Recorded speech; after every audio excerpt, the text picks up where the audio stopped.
So muna siya ginatawag nga artificial vagina. No? So ang artificial vagina muna siya ang isa ka method nga ginagamit para makolekta taog good quality nga similya nga atong i-process. So daghan klase-klase nga method sa pagkolekta og similya pero muna siya pinaka siya kanang efficient nga makakuha og quality nga good nga similya. So ang artificial vagina composed of daghan siya kaning components. So ang kani ginatawag na to siya nga AV tube.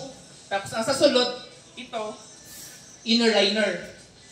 Tapos natawag nga ito panel or brag condom. Ito. Tapos itong kuan jacket para iprotektahan ang similya against sa sunlight. Kaya kung ma-expose siya sa sunlight, posibleng maapektahan niya ang motility. Huwag ka na to siya. Tapos natay collection tube. So sa loron niya ang katong similya nga atong ikuliktahon.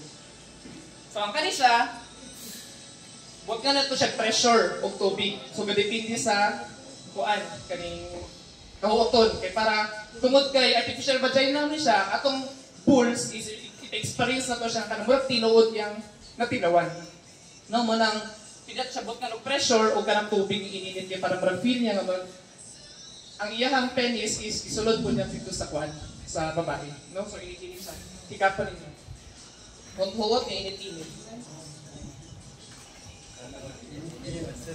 Papingira ko ba? Saan pagunit ko yun?